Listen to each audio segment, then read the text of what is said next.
আসসালামু আলাইকুম সুপ্রিয় শিক্ষার্থীবৃন্দ, আশা করি সকলে ভালো আছেন। আমরা চলে আসলাম আমাদের চর্চা শুধু বাংলার অনলাইন প্ল্যাটফর্মের ক্লাসে। আজ আমরা আলোচনা করব সন্ধির একটি গুরুত্বপূর্ণ নিয়ম নিয়ে। সেটা হচ্ছে এ ওই ও ও। এ ওই ও ও, এই চারটা ধ্বনি যদি কোনো স্বরধ্বনির প্রথম অংশে থাকে, আমি স্বরসন্ধির ক্ষেত্রে প্রথমে যদি এই চারটা ধ্বনি থাকে, এরপরের নিয়মগুলো কি আমরা একটু দেখব। এই চারটা ধ্বনির সাথে যদি এদের পরে এই চারটা ধ্বনি যে কোনো একটা থাক, এরপরে যদি অন্য কোনো স্বরধ্বনি আসে, অন্য কোনো স্বরধ্বনি, আই মিন অন্য কোনো স্বরধ্বনি কোনগুলো, যেমন স্বর, স্বরেয়া, রস্বই, দীর্ঘই বা রস্যৌ, যদি এ ওই এখানে আছে, ওইটা এখানে প্রযোজ্য নয়। কারণ অন্য কোনো স্বরধ্বনি যদি আসে, তাহলে একটু মনে রাখবেন এর জায়গায় বসে হচ্ছে অয়, এর জায়গায় বসে অয়, ওর জায়গায় বসে হচ্ছে আয়, আর ওর জায়গায় বসে হচ্ছে অব, আর ওর জায়গায় বসে হচ্ছে আবো। আগে আপনারা একটু বোঝার চেষ্টা করেন, তারপর আমি ভাগ ভাগ করে দেখাবো কিরকম। যে মানে এখানে কিন্তু প্রথম ধ্বনি লেগেছে হবে, প্রথম অংশের শেষ ধ্বনি, প্রথম অংশের শেষ ধ্বনি। কারণ সন্ধি হচ্ছে প্রথম অংশের শেষ ধ্বনি প্লাস পরের অংশের প্রথম ধ্বনি, তো পরের অংশের প্রথম ধ্বনি, অংশের প্রথম ধ্বনি, এই দুইটা ধ্বনি মিলে মূলত সন্ধি হয়। সন্ধি মানে হচ্ছে ধ্বনির মিলন। তাহলে দেখেন প্রথম অংশে যদি হয়, যেমন আমরা সবচেয়ে বহুল প্রচলিত নে প্লাস অন। এখন এখানে খেয়াল করার বিষয় হচ্ছে যে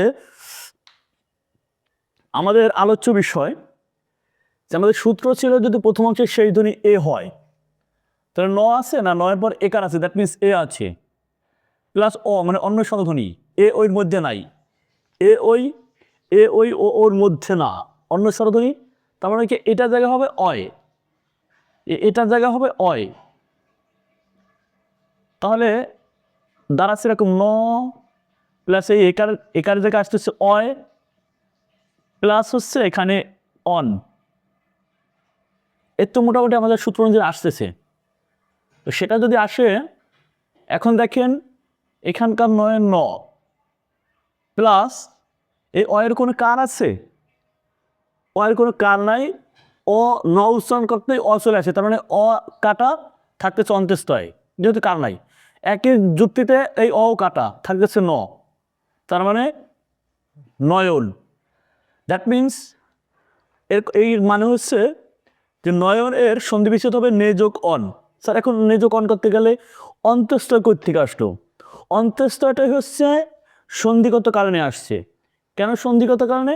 সন্ধি সূত্রে ছিল যে যদি প্রথমে এ থাকে, এরপর অন্য স্বরধ্বনি, দ্যাট মিনস অন্য স্বরধ্বনি যদি থাকে, প্রথমে যদি এ থাকে, এরপর যদি অন্য কোনো স্বরধ্বনি আসে, তাহলে এই একারের জায়গায় অয় হবে, একারের জায়গায় অয় হবে। তাহলে এই যে এর কার, এর জায়গায় আসবে অয়, তার মানে নয়ের ন, এই নয়ের ন, আর এই একারের জন্য অয়, এই এর জন্য অয়, আর অনের অন। এবার আমরা যেটা পেয়েছি, ন এখানে তো কোনো সমস্যা নাই, নয়ের ন, অয়ের এখানে গিয়ে অয়ের কোনো কার নাই, অয়ের কোনো কার নাই, কারণে শুধু অন্তঃস্থ থেকেছে। একই যুক্তিতে অনের এখানে শুধু ন আছে, অ নাই, কারণ অয়ের কোনো কার নাই। এই তিনটা বর্ণ একসাথে যুক্ত করলে আসে নয়ন। তার মানে নয়ন শব্দের সন্ধি বিচ্ছেদ হচ্ছে নেযোগ অন, অথবা নেযোগ অন সমান সমান নয়ন। একই রকম আছে শয়ন, চয়ন, এগুলা। আমি কি বোঝাতে পারলাম কথা? এটা গেল, এটা যদি ভালোভাবে বুঝেন তাহলে বাকি পরেরগুলো অনেক সহজে বুঝবেন। আসি পরেরগুলো। এক নম্বর মানে এর নিয়মটা শেষ, ওই এর নিয়মটা আসি। ওই এর ক্ষেত্রে দেখেন যে একই রকম নই যোগ অ। এখন এখানে আমি একটা দুটো উদাহরণ দিয়ে বোঝাচ্ছি, আপনারা প্রায়োগিক জীবনে যখনই ব্যবহার জীবনে আসবেন তখনই দেখবেন নানান জায়গায় আমরা নানান শব্দ ব্যবহার করি। তখন ঠান্ডা মাথায় সব মানে ভাবার চেষ্টা করুন শব্দটার ভাঙ্গনটা কীভাবে আসছে, শব্দটা কীভাবে গঠিত হয়েছে, তাহলে দেখবেন অনেক উদাহরণ এরকম পাবে। নই যোগ অক, তাহলে আমার সূত্র ছিল ওই যদি থাকে তাহলে ওই জায়গায় আয় আসবে, আয়, কারণ পরবর্তীতে আমার অন্য স্বরধ্বনি আছে, ওই ছাড়া অন্য স্বরধ্বনি আছে। তাহলে এখানে যদি নয়ের ন থাকে তো নয়ের ন, আর এই যে ওইকার মানে ওইয়ের জন্য আসবে হচ্ছে আয়, অন্ত্যেষ্ঠ আয়, আর হচ্ছে এই অকের অক। এই চলে গেলে হচ্ছে আমাদের মানে আমরা সন্ধির প্রক্রিয়ায় যেটা পেলাম, সন্ধির কারণে কি আসলো, এবার এগুলো একটু যুক্ত করি। নয়ের সাথে এই আ মানে আকার, অন্ত্যেস্তয় অন্ত্যেস্তয়, এই যে অয়ের কোনো কার আছে নাই, তাহলে হাতে শুধু ক, নায়ক। দেখছেন একই রকম গায়ক। তাহলে নায়ক এর সন্ধি বিশেষ হচ্ছে নই যোগ অক, নই যোগ অক। একই রকম ভাবে দেখেন যে আবার যদি নই যোগ অককে আপনি একা সন্ধি একা লিখছেন তাহলে নায়ক। মানে এই একটা নিয়ম বুঝলে আপনার বাকিগুলো নিয়ম বুঝতে খুব সহজ হবে। এখন এটাকে ভাঙতে গেলে একই রকম অবস্থা, এই যে আ আছে, আকার মানে সরেয়া আর অন্ত্যেস্তয়, তাহলে আয় আমরা সূত্রে পেয়েছিলাম যে আয় মানে ওই, তার মানে আমাকে এই ন ধ্বনির সাথে এই আয়ের জন্য ওই বসাইতে হবে। আর এই ক, এখন ক তো আলাদা বসাতে পারে না, এটার সাথে একটা ধ্বনি আছে গুপ্ত ধ্বনি অ, এই হচ্ছে অ। নায়কের সন্ধি বিচ্ছেদ আপনি এভাবেও লিখতে পারেন, আবার শব্দ থেকে সন্ধি বিচ্ছেদ থেকে শব্দ আপনি গঠন করতে পারবেন। এবার আসি, আমাদেরকে এত ডিটেলস বোঝানো হয় না, এত ডিটেলস আমরা আলোচনা পাই না ক্লাসে, বা এই কারণে আমরা ঠিক ধরতে পারি না। একটু মনোযোগ দিয়ে আমরা যদি খেয়াল করি তাহলে আমরা বুঝতে পারবো যে আসলে বিষয়টা কি হচ্ছে। একই রকমভাবে ও থাকলে অব, যেমন লো যোগ অন, এখন কি কি আছে, লবণে ও আছে, তার মানে এই ও কার মানে তো ও, তাহলে আমরা ল পাইলাম, ও এর জন্য কি আসবে, ও এর জন্য আসবে ও এর জন্য অব, প্লাস এখানকার অনের অন, তাহলে লয়ের ল, এই যে অয়ের কোনো কার নাই তাহলে শুধু ব, আর এখানে অন। এখন কথা হচ্ছে স্যার লবণ বানানো তো সন্ধি অনুযায়ী আসা হচ্ছে মূর্ধন্য, তাহলে আমরা লবণ বানানোর মূর্ধন্য কেন দিই, লবণ বানানোর মূর্ধন্য দিই কারণ এটা হচ্ছে সংস্কৃত বা তৎসমাবস্থা থেকে আসা শব্দ, আর সংস্কৃত বা তৎসমাবস্থার শব্দে মূর্ধন্য ব্যবহৃত হয়। তা লবণটা বুঝতে পেরেছি, লবণ পবন এগুলা একই রকম। তো এই হচ্ছে আমাদের লবণ। অর্থাৎ আপনি যদি এখন শব্দ থেকে সন্ধিতে আপনাকে আসতে বলে তাহলে আপনি জাস্ট মাথাটা ঠান্ডা রেখে আপনি নতুন যে সব ধ্বনিটা পাচ্ছেন যেখানে একটা সংযোগ করছে, ওই সংযোগের ওখানে মনোযোগ দিলেই আপনি ধরতে পারবেন শব্দটা কোথায় ভাঙা গেছে, মানে দুটো অংশ কীভাবে হয়েছে, জাস্ট কোথায় এটা সংযুক্ত হয়েছে, সংযুক্ত জায়গাটা বিযুক্ত করলেই আপনি পেয়ে যাবেন যে কী ধরনের বিভক্তি এখানে আসছে, কোন কোন ধ্বনি আসছে।